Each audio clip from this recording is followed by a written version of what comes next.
Bueno, segundo capítulo de Quitando el humo a la agilidad. Hoy día les traigo el tema de User Story Map y MVP, un poco enganchando con lo que habíamos visto el primer capítulo, que son los OKRs y cómo los OKRs aterrizan en el backlog. Y la idea de hoy es contarle un poco cómo el backlog o los OKRs, los objetivos, las grandes tareas, las iniciativas empiezan a volverse un backlog, ¿no? Mi nombre, de nuevo, es Óscar Amelunge, trabajé un montón de tiempo en consultoría y lo que les vengo a compartir hoy día tiene que ver mucho con cosas que he hecho desde la práctica, ¿no? Un poco recordando lo que vimos el capítulo anterior, hablábamos de que los objetivos y resultados clave están alineados a la estrategia, parten de la estrategia y cascadean hasta los equipos de producto, canal o algún otro equipo digital, no digital que yo tenga, ¿no? Entonces, la primera lección es que todo lo que haga en mi backlog tiene que estar asociado a los objetivos estratégicos, ¿no? A mover algo dentro del banco, ¿no? A mover algo, bueno, digo dentro del banco porque yo trabajo mucho en banca, pero a mover algo que a la organización le interese, ¿no? Entonces, como que la metáfora que hoy vamos a seguir es muy asociada a algo que yo he hecho bastante, que es solicitud de tarjetas de crédito. Es algo que trae valor. El colocar tarjetas de crédito, administrarlas, etcétera, no trae bastante valor para una organización. De nuevo, yo les recuerdo que me considero un experto en agilidad en banca. Lo comentaba el capítulo anterior, algo que le falta a la comunidad son expertos en industrias en particulares, ¿no? Y lo primero que quiero que tratamos es el concepto de épica, tema, historia y tarea, que es una forma en cuatro niveles de organizar el trabajo, ¿no? Donde las épicas normalmente son como lo que se ve aquí, ¿no? Grandes iniciativas. Imaginemos que yo quiero implementar dentro de un canal digital, una banca móvil, una banca en línea, la solicitud de tarjetas de crédito, ¿no? Entonces es un objetivo estratégico que está asociado, no sé, a colocación, a montos, a créditos, ¿no? A algo de valor del banco. Y es muy, cuando estoy armando el backlog, suena todavía muy grande eso, ¿no? Y este es el problema con lo que nos topamos, creo que todos los agilistas y lo que hacen la gestión de la demanda, de entender cuánto es el alcance, ¿no? Hasta dónde va a llegar, qué implica, cuáles son los detalles, las funcionalidades. Y Jeff Patton y otros agilistas plantearon la idea de poner todo como si yo fuera, de todos los requerimientos como si fueran historias de un cuento, ¿no? Por eso es la épica, la historia grande, los temas un subsegmento de la historia, las historias de usuario que se aterrizan normalmente en funcionalidades más tangibles que usa el usuario, y las tareas que son las tareas técnicas que el equipo realiza para poder hacer realidad, hacer software o hacer entregables de las historias de usuario, ¿no? Normalmente yo he usado estos cuatro niveles, ¿no? De épicas, temas, historia de usuario y tareas. Y diría yo que el primero y el segundo son bastante referenciales, ¿no? Me ayudan a ordenar las ideas y los que generan esquemas de trabajo o donde yo ya empiezo a tener conversaciones y a definir el detalle, va a ser a nivel de historia. Pero es bueno, esos otros dos niveles es bueno usarlos para poder clasificar y ordenarme, ¿no? Las épicas, si yo lo pongo en una escala de tiempo, deberían ser algo que yo debería trabajar durante un trimestre. Los temas son netamente agrupaciones, ¿no? Son como pasos del journey, ¿no? En este caso, por ejemplo, un tema puede ser todo para la solicitud de tarjeta de crédito, toda la validación de identidad, ¿no? Que es como que el primer paso del journey, ¿no? Un bloque de funcionalidades y ahora vamos a ver cómo se puede ver. Otro tema puede ser la selección de la oferta o de las tarjetas de oferta que yo tengo, que también puede tener un bloque grande de funcionalidades, ¿no? Y ya las historias de usuario son básicamente funcionalidades que traen valor al usuario, que logran que él termine, haga algo, compre algo, transaccione algo o mueva algo, ¿no? Las historias de usuario por recomendación, y creo que esto es algo importante considerar, que es algo donde veo que muchos agilistas o equipos ágiles fallan, es que deberían ser el tamaño suficiente para terminarse dentro de un sprint, ¿no? Y ese es otro tema que podemos ver, historias de usuario, cómo se escriben, cómo se configuran, cómo se cortan para que sean end-to-end, ¿no? Lo vamos a ver en otro capítulo. Y las tareas son las cosas técnicas que se hacen, ¿no? Maquetar, crear el front, conectar al servicio. Y eso debería, los equipos, los miembros de equipo deberían poder terminarlo en cuestión de horas, no debería tardarme en un smell, si una tarea tarda 4 o 5 días, es un smell de que por ahí mi daily no está funcionando, mi sincronización no está funcionando, mi programador es muy junior, mi UX UI es muy junior, entonces si yo tengo un equipo eficiente, debería terminar las tareas en cuestión de días, ¿no? Ahora, con esa metáfora de épicas, temas, historias, hasta ahí vamos a llegar hoy día. se configuran los User Story Maps, ¿no? Y aquí les paso un ejemplo muy bonito de lo que les decía de solicitud de tarjetas de crédito. Esto cualquiera de ustedes lo puede hacer, ¿no? De inspiración pueden usar, como inspiración pueden usar ChatGPT para que les dé todas estas funcionalidades. Yo lo hice así. Y yo hice esta agrupación, no tengo mi épica, de nuevo, que es algo que voy a meter en mi canal, que es solicitud de tarjetas de crédito, y si soy un buen PO empiezo a dividirla, ¿no? O que los pasos del journey, ¿no? Del primer nivel, ¿no? Es validar identidad, seleccionar tarjeta, ingresar información financiera, confirmación de la oferta y aprobación de la entrega, ¿no? Y dentro de cada tema, un grupo de funcionalidades, ¿ya? Que son más específicas y ese sería mi nivel de historia. En este punto, algo clave de hacer es no entrar en detalle de, oye, cómo se ve una pantalla, si se ve así, si va a tener 5, 6 campos, 10 campos. No, no es un refinamiento, es una sesión estratégica. La creación del User History Map, que puede tardar un par de días, que puede tardar bastante tiempo, que necesito de la colaboración de mis diseñadores, de mis expertos en el negocio, para empezar a formarlo, ¿no? Para empezar a entender qué es lo que puede tener mi, mi, mi épica, ¿no? Mi funcionalidad, mi iniciativa grande. El propósito de usar el User History Map debería ser visibilizar la magnitud del trabajo y siempre es bueno hacerlo en un tablero físico o virtual, ¿no? Facilitar la discusión de que yo pueda mover una cosa, agregar otra. Si yo lo hago esto, que se parece mucho en las funcionalidades a un GAN o a una lista de requerimientos, si lo hago en un Excel, en un Word, va a ser difícil que colaboremos, que movamos, que pintemos, que escribamos un post y pongamos uno más, ya sea físico o virtual, como les decía. Debería facilitar el manejo del backlog y deberían darme organización y estructura, ¿no? Con esos bloques usando la metáfora de épicas, temas, historias y tareas, ¿no?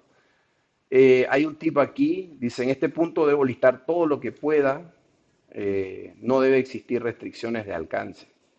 Y esto es importante porque cuando estamos diseñando los, entre comillas, requerimientos, historias de una funcionalidad, siempre hay el bloqueo de que, esto se puede, esto no se puede, tenemos el servicio, no tenemos el servicio. La discusión no debería ser tan a detalle. Y vi por ahí un video de Jeff Patton cuando están armando un User Story Map y dice, no baja tanto el nivel de detalle porque no vamos a empantanar o no se va a poder estructurar. Si yo llego al nivel de historia y el concepto de repente de la historia y podría usar algún sistema un poquito parecido, wireframes copiados de algún competidor, ¿no? Para diseñarlo esto, pero no voy a tratar de dar la solución técnica, sino a configurar el alcance que pueda tener, sin limitaciones, ¿no?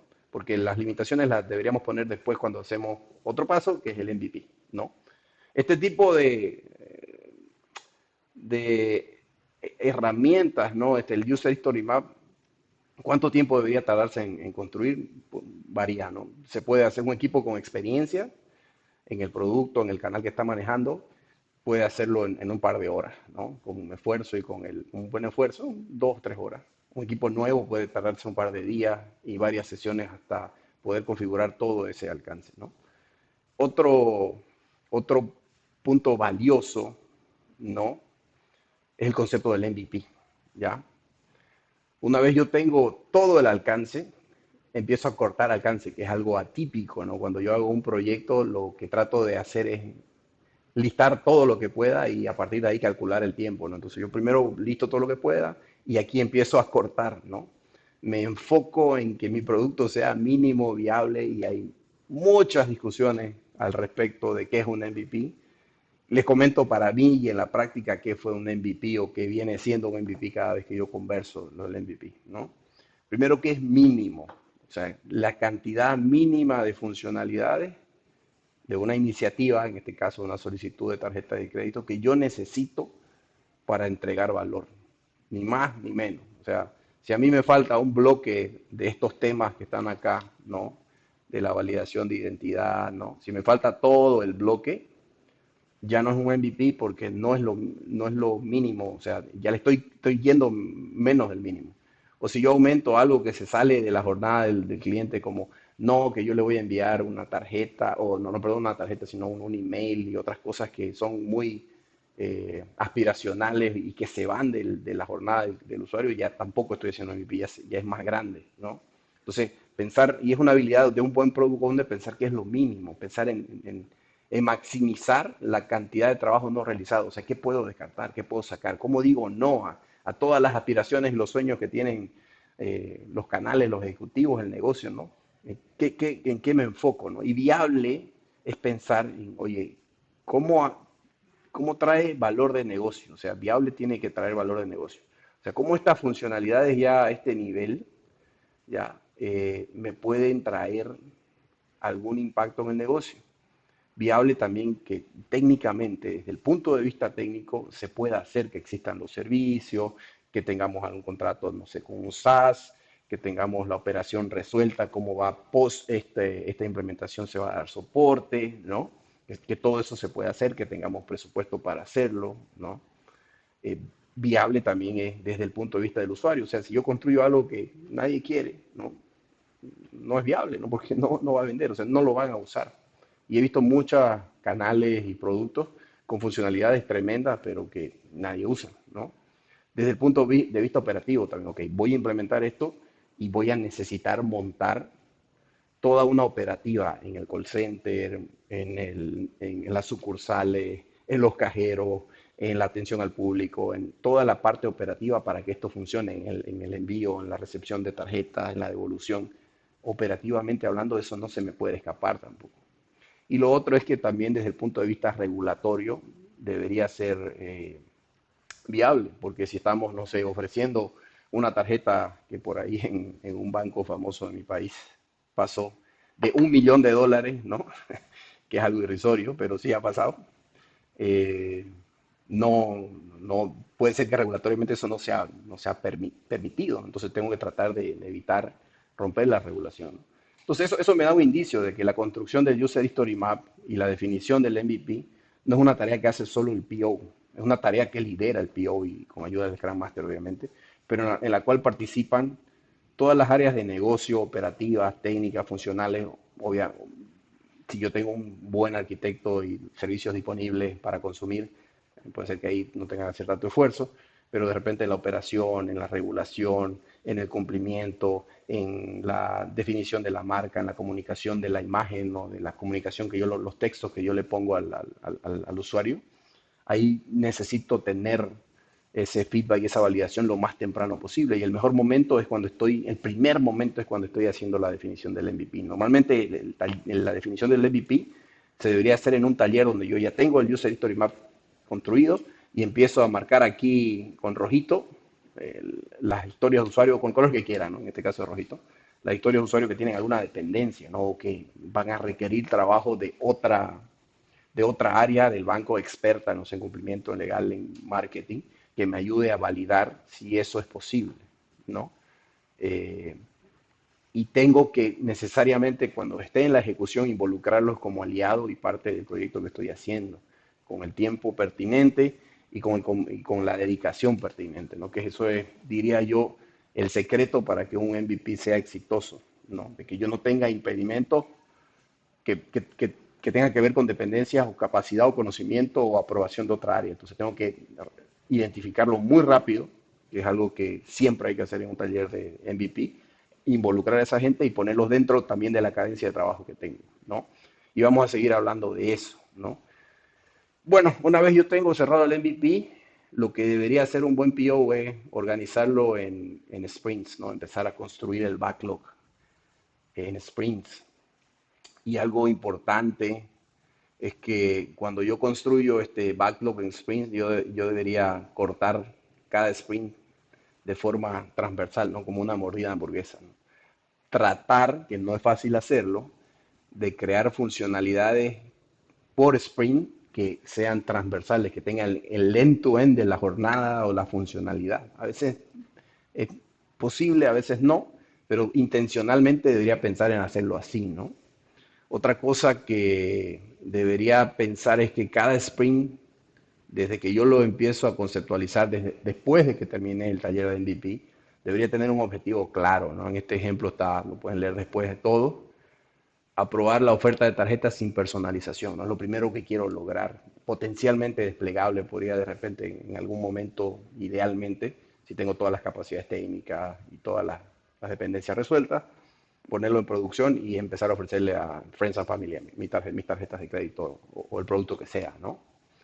Eh, lo otro es que yo debo, si ya tengo un equipo que está operando, por ejemplo, en este caso el canal, yo debo tratar de que lo que yo ponga en cada sprint esté balanceado en 80-20, donde 80% de mi esfuerzo, que esto es también un poco complejo y difícil de conseguir, esté centrado en cosas nuevas y 20% de mantener lo que ya tengo. Y eso es una regla, creo, clave que los agilistas hablamos muy poco. Si yo tengo un equipo de canal, de producto digital o operaciones o lo que sea, sobre todo los de producto deberían dedicar la mayor parte, para mí el 80% de su capacidad en crear cosas nuevas y mejorar lo que hay, y un 20% de mantener. Si yo tengo incidencias, errores, etcétera, eso puede ser que aumente, pero y tengo que monitorearlo y controlarlo porque si no sé, el 80% me dedico el tiempo a resolver incidencias, errores, que no tengo una buena arquitectura, técnicamente hice algo mal y tengo que corregirlo para poder hacer crecer y expandir el producto, ¿no? Un producto que tiene el 80% del tiempo de mantenimiento no es un producto que performa o vende mucho, que digamos, ¿no? Entonces, lo otro es que no debería, cuando configuro mis sprints y voy a arrancar un sprint, trabajar en historias que no están ready, ¿no? Y aquí yo pinté de verde intencionalmente esto porque digo, no, o sea, terminé mi taller de MVP, empecé a configurar mi sprint y digo, ok, vamos a empezar por estas historias de usuario porque están ready, ¿ya? Pasaron ya la definition of ready, que hubo muchísima discusión en la comunidad ágil si era parte de Scrum, creo que no es parte de Scrum, no estoy seguro, si convenía tenerla, si no era, o si solo la definition of done, pero yo en la práctica le he visto mucho valor, porque definition of ready es mis historias que están en verde, son cosas que yo estoy seguro que si las hago se van a terminar, ¿ya?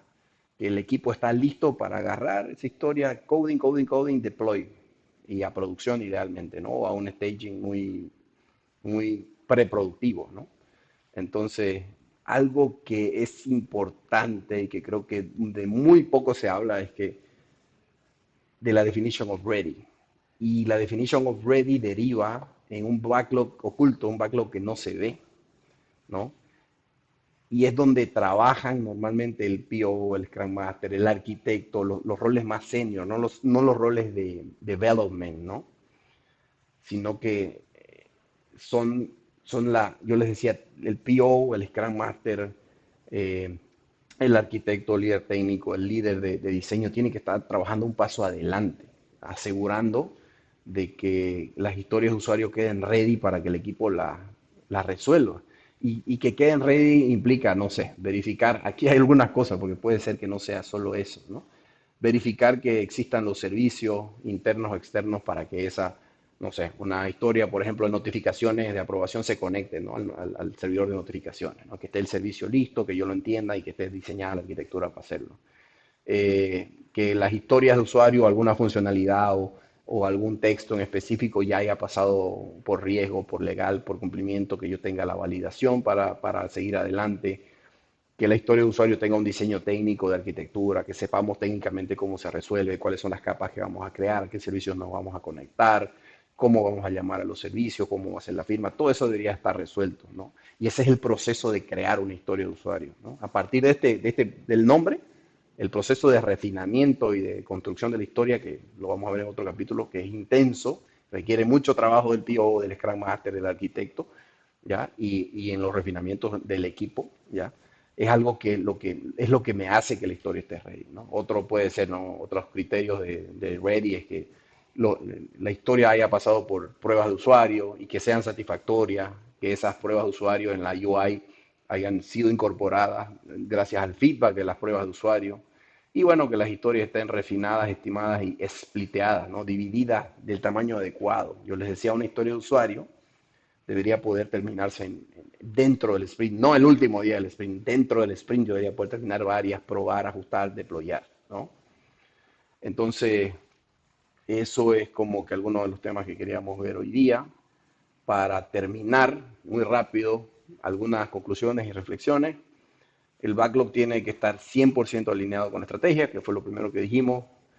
Las épicas, temas, historias son solo una metáfora, no hay que complicarse mucho con eso, si son features, si no, no, o sea, es la forma en cómo organizo el trabajo y ya, donde tengo que romperme la cabeza, y lo vamos a ver en otro capítulo, es cómo yo voy armando una historia de usuario, ¿no? Desde ese post-it chiquitito hasta cómo yo la escalo, ¿no?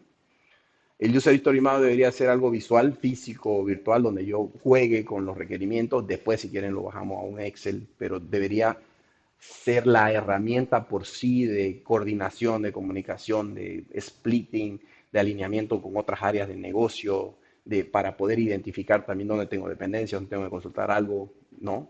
Eso debería pasar ahí, ¿no? La M del MVP es maximizar la cantidad de trabajo no hecho, es quitar cosas, quitar cosas, quitar cosas y quedarme con lo mínimo. No necesito yo lo mínimo que yo pueda construir dentro, con esa funcionalidad específica, dentro del Q. No al comienzo saltándome uno o dos Q, que eso es algo que también hay que evitar. Q me refiero a un quarter, a 3, 4 meses, dependiendo la metodología de agilidad de escala que usen. A veces son 3, a veces son 4. En Safe creo que son 3, si no me equivoco. Un periodo de un release train, si no me equivoco. ¿Sí?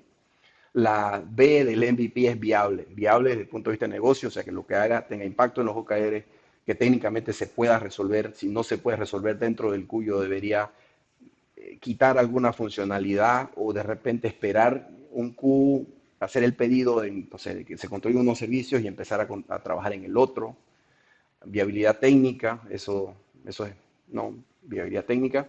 Operativa es, ok, yo voy a montar la venta de tarjeta de crédito y quién me va a ayudar desde la operativa, si alguien va a recibir el teléfono, si va a ser 100% digital y el cliente se va a autoservir, si tengo que comunicar en sucursales, en agencias, en las comunicaciones generales de mi organización, viable que la gente lo pueda usar, y hay un montón de parámetros más de viabilidad que van a ir variando dependiendo del producto, del servicio que yo esté construyendo, digital, ¿no? Y lo otro es que no se olviden del backlog oculto, que involucra mucho trabajo del PO, del Scrum Master, del arquitecto, en adelantarnos y resolver impedimentos. Impedimentos respecto a la viabilidad técnica, respecto a la operativa del negocio, a todo lo que hay que coordinar por fuera del equipo para que el producto se entregue, ¿ya? Ahí está el valor de un buen Scrum Master, de hacer que las cosas pasen, de un buen PO, de negociar, no sé, oye, necesito un SaaS y voy y negocio y hago los acuerdos muy rápido con el proveedor. Necesito que procesos me construya algo y el Scrum Master diseña el proceso, va y lo conversa con el área de procesos, se automatiza y sale. Necesito algo de tecnología, el arquitecto del equipo diseña el servicio, la firma el servicio, va y le pide a tecnología que lo priorice o lo averigua, va y busca la lista de servicios, ¿no? Ese tipo de trabajo hacia adelante, un backlog que no se ve, que sí puede estar en Jira, pero que no es el backlog del producto, sino es el backlog para habilitar el producto, es donde está el valor del PO, del Scrum Master, del líder técnico, del líder de UX, UI, etcétera, ¿no?